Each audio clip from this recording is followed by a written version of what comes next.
Lawmakers in hard-hit areas try to deliver during pandemic.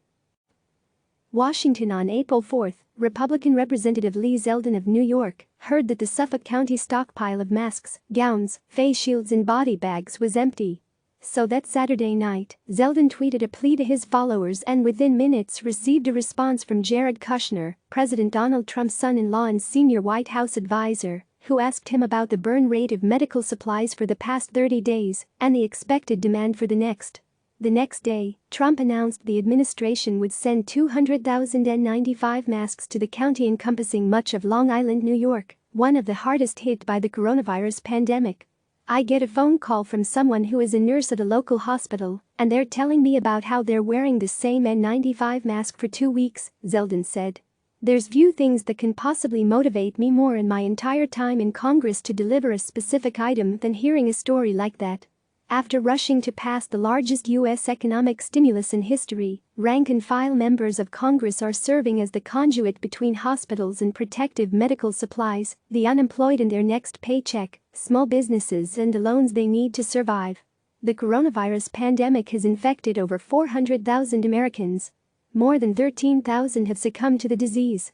Millions have lost their jobs while businesses, schools and churches have closed. The stock market has tanked. The twin economic and healthcare crises have struck all parts of the country and have particularly impacted states like New York, Louisiana and Michigan. Many of their representatives in Congress say they have been working the phones at all hours of the day to try and cut through the massive red tape and get their constituents help.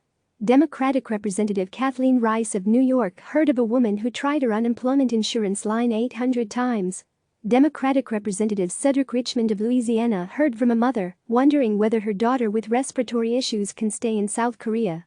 Representative Rashida Tlaib of Michigan, another Democrat, has heard from workers who still have to report to work and are worried their employers aren't doing enough to keep them safe.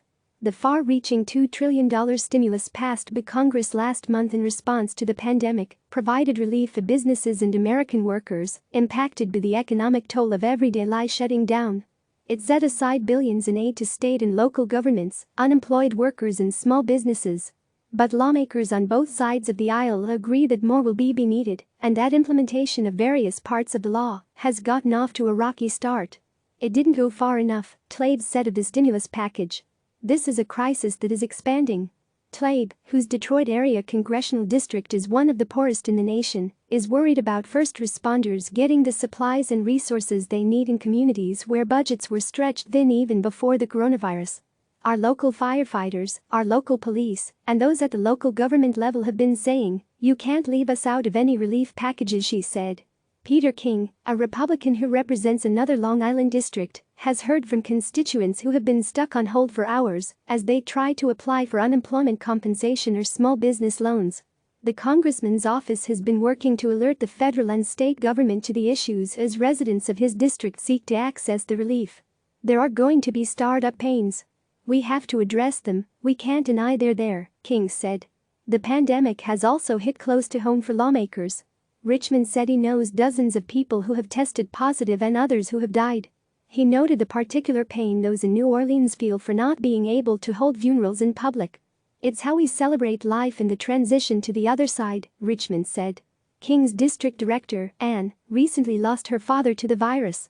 She couldn't visit her father when he was in the hospital, and now, after his death, she can't be with family members due to social distancing. This is brutal. I think the most searing impact is going to be afterwards, the fact that people who lost their loved ones were unable to grieve with them, King said. It's definitely all around us.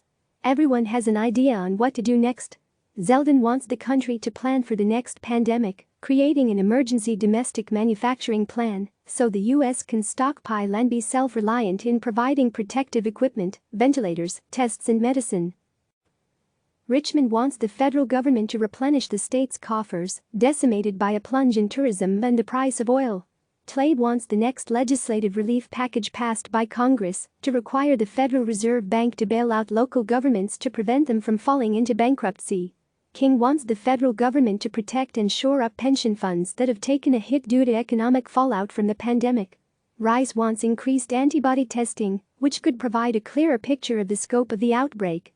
In the coming days, Congress is expected to pass an extra $250 billion for a small business loan program that directs forgivable loans to businesses with fewer than 500 employees, on the grounds the money is used to pay salaries, payroll expenses and other costs like mortgages, rent or utilities. Last month, Congress appropriated $349 billion for the Paycheck Protection Program, but Rice said that would not be enough to deal with an unprecedented economic crisis, even worse than the recessions after September 11, 2001, or during the 2008 financial crisis. For now, these members are trying to deliver to their constituents through help from both the private and public sectors. Richmond, for example, is now trying to secure a donation for 100,000 test kits. "I think every congressman has become a middleman," said Richmond, working between vendors and constituents who need protective gear, tests and you name it, a little bit of everything. Click subscribe to receive the latest news.